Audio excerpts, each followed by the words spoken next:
Hello guys, my name is Priyank. आज हम लोग एक जीएसटी का ओवरव्यू करेंगे। आने वाले मैक्सिमम वीडियोस भी मेरे जीएसटी को लेकर भी रहेंगे, जिसमें कि हम लोग सीखने वाले हैं कि अगर मुझे जीएसटीआर 1 फाइल करना है तो मैं किस तरह फाइल करूंगा, जीएसटीआर 3 भी अगर मुझे फाइल करना है जिसकी ड्यू डेट क्या होती है, जीएसटीआर 1 फाइल करना है तो किस ड्यू डेट तक मैं उसको फाइल कर सकता हूँ, क्या किस तरह मैं अपने बिल को, सेल्स बिल को अपने जीएसटीआर 1 में रिपोर्ट करूंगा, किस तरह मैं अपने परचेज बिल को जीएसटीआर 2 में देखने वाला हूँ और उसके अकॉर्डिंग मैं अपना जीएसटीआर 3 भी फाइल करने वाला हूँ। तो फ्रेंड्स, ये सब हम लोग आगे नेक्स्ट वीडियोस में बनाने वाले हैं जीएसटी को लेकर।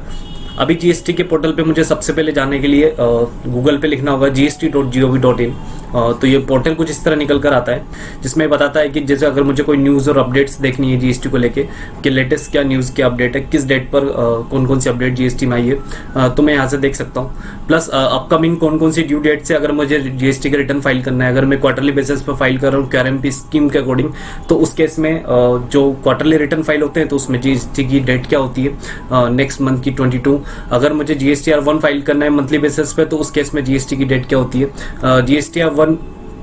जुलाई टू सितंबर का अगर मुझे फाइल करना है क्वार्टरली बेसिस पे तो उस केस में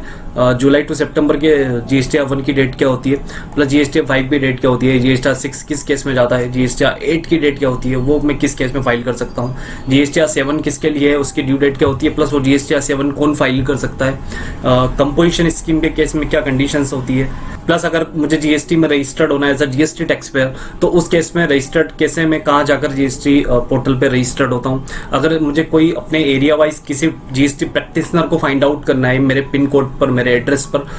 तो उस लोकल एरिया से मैं अपने जीएसटी प्रैक्टिशनर को जीएसटी पोर्टल पे जाके फाइंड कर सकता हूँ। एक बार हम लोग जीएसटी पोर्टल का लॉगिन कर उसका ओवरव्यू देख लेते हैं। जीएसटी पोर्टल पे लॉगिन करने के लिए मुझे लॉगिन यहाँ पे क्लिक करना होगा,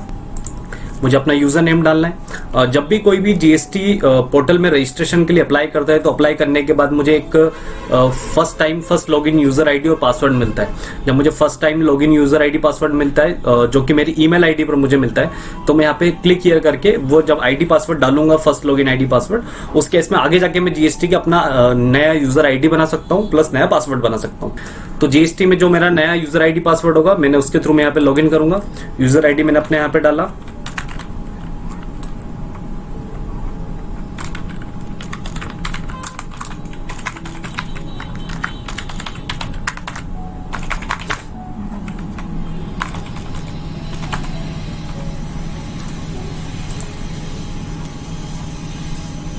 अब आप देख सकते हैं कि मैंने यहाँ पे अपने जीएसटी पोर्टल पे लॉगिन कर लिया है। लॉगिन करने के बाद मैं देख सकता हूँ कि लास्ट 5 रिटर्न पीरियड्स जो भी मेरे रहेंगे उसकी वो डिटेल बताएगा कि आपके लास्ट 5 कौन कौन से रिटर्न जो फाइल हो चुके हैं और कौन सा इसमें टू बी फाइल्ड है, अभी जो पेंडिंग है फ्यूचर में फाइल होने वाले हैं, प्लस जो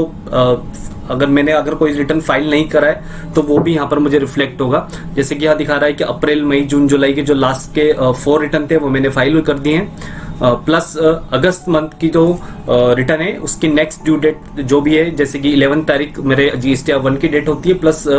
20 तारीख तक मैं जीएसटीआर 3 भी को फाइल कर सकता हूँ। तो उस केस में इसमें ये यहाँ लिखा होगा टू बी फाइल कि मुझे आगे जाके इसे फाइल करना है।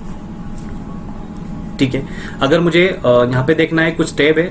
एक बार हम लोग इनकी डिटेल ओवरव्यू कर लेते हैं। अब यहाँ पे कुछ बता रहा है सर्विस टैब में, जैसे कि रजिस्ट्रेशन में जाता हूँ तो यहाँ पे अगर अमेंडमेंट मुझे करना है कोई भी कोर फील्ड में जाकर, तो आगे हम देखेंगे कि कोर फील्ड में जाके मैं क्या क्या अमेंडमेंट कर सकता हूँ। प्लस अगर मुझे नॉन कोर फील्ड में जाके कोई अमेंडमेंट करना है, जैसे कि मुझे अपनी मोबाइल नंबर चेंज करना है, प्लस मुझे ईमेल आईडी चेंज करना है, या फिर मुझे कोई बैंक डिटेल चेंज करनी है, तो उस केस में मैं नॉन कोर फील्ड में जाके ये सब जाके डिटेल चेंज कर सकता हूँ।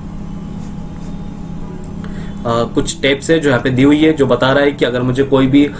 Application for withdrawal for composition levy, application for cancellation of registration, अगर मुझे रजिस्ट्रेशन कैंसिल करने के लिए अगर कोई एप्लीकेशन सबमिट करनी है तो मैं किस तरह फाइल करूँगा, अपनी एप्लीकेशन फाइल करूंगा। प्लस अगर मुझे यहाँ पे अपनी चालान डिटेल देखनी है, अगर मुझे कोई चालान क्रिएट करना है या फिर मैंने पहले कोई जीएसटी में चालान बनाया हुआ है, अगर कोई चालान हिस्ट्री मुझे देखनी है जाकर, तो मैं यहाँ पे चालान हिस्ट्री प्लस चालान बना सकता हूँ, चालान हिस्ट्री भी जाके देख सकता हूँ। इसी तरह अगर ईवे बिल सिस्टम है तो ईवे बिल सिस्टम में अगर मुझे ईवे बिल पोर्टल पे जाके नया e-way bill ID password create करना है प्लस ईवे बिल मुझे बनाना है, तो उस केस में मैं ईवे बिल सिस्टम पे जाकर बना सकता हूँ। रिफंड के केस में अगर मुझे कोई एप्लीकेशन सबमिट करनी है फॉर रिफंड के लिए, या फिर ट्रैक एप्लीकेशन, अगर मैंने कोई एप्लीकेशन ऑलरेडी फाइल करी थी, मुझे ARN नंबर के थ्रू से ट्रैक करना है तो मैं जाके उसे ट्रैक कर सकता हूँ। ठीक है, आगे जाके हम इन सबको देखे वीडियो देखेंगे। अगर मुझे कोई सर्टिफिकेट डाउनलोड करना है तो मैं किस तरह उसे डाउनलोड करूंगा, अगर मेरा कोई सबमिशन जो मैंने ऑलरेडी किया था मुझे उसे व्यू करना है मैं कैसे देखूंगा, अगर मैंने कोई एप्लीकेशन फाइल करी थी, अगर मेरी कोई एप्लीकेशन फाइल करी थी या फिर मैंने उसे ड्राफ्ट में जाके उसे सेव करा था, अगर मुझे उसे व्यू करना है तो मैं कहाँ जाके उसे व्यू करूंगा। अगर मुझे रिटर्न डैशबोर्ड में जाना है, रिटर्न डैशबोर्ड में जाके देखना है कि मुझे फाइनेंशियल ईयर 2020-21 का कोई रिटर्न है जो कि मैंने फाइल किया हुआ था, मुझे वो डाउनलोड करना है। प्लस अगर मुझे जो कि नेक्स्ट ड्यू डेट से पहले मुझे अगर आगे जाके कोई रिटर्न फाइल करना है तो उस केस में जैसे मैंने 21-22 सिलेक्ट किया, अगर मुझे सेकंड क्वार्टर में जुलाई टू सितंबर जो कि अगस्त चल रहा है, मुझे अगस्त का रिटर्न फाइल करना है तो मुझे यहाँ पे अगस्त सिलेक्ट करूंगा एंड सर्च, जिसकी अब इसमें बता रहा है कि GSTR 1 जो कि 11 तारीख को मेरा जाता है। अब मेरा एक और रिटर्न होगा जो कि 20 सितंबर 2021 से पहले मुझे फाइल करना है, तो मैं यहाँ पे जाके अपने रिटर्न्स को क्लिक करूंगा, मुझे उसे कंप्लीट फिल करना है और यहाँ पे जाके उसे फाइल करना है। तो फ्रेंड्स हमने GST पोर्टल का एक ओवरव्यू देखा, आगे जाके हम लोग GST को लेके हर एक कॉन्सेप्ट का वीडियो बनाएंगे कि GST रिटर्न कैसे फाइल करते हैं, अगर मुझे कोई एप्लीकेशन सबमिट करनी है तो मैं कैसे फाइल करूंगा, GST में ग्रीवेंस कैसे सबमिट करूंगा, GST में मुझे अगर रजिस्ट्रेशन करना है तो मैं GST में किस तरह रजिस्ट्रेट करूंगा, या GST में मुझे कोई चालान क्रिएट करना है, या फिर GST में मुझे क्वार्टरली बेसिस पर रिटर्न फाइल करना है, मंथली बेसिस पर फाइल करना है, तो मैं किस तरह फाइल करूंगा, बिल्स डिटेल में किस तरह अपने GST पोर्टल पे फिल करूंगा, किस तरह मैं अपना ITC क्लेम करूंगा। तो फ्रेंड्स आगे जाके इन सब को लेके हमारे वीडियोस आएंगे। तो फ्रेंड्स मेरी GST को लेके आने वाली फ्यूचर सीरीज में बने रहिए। Please like share and subscribe.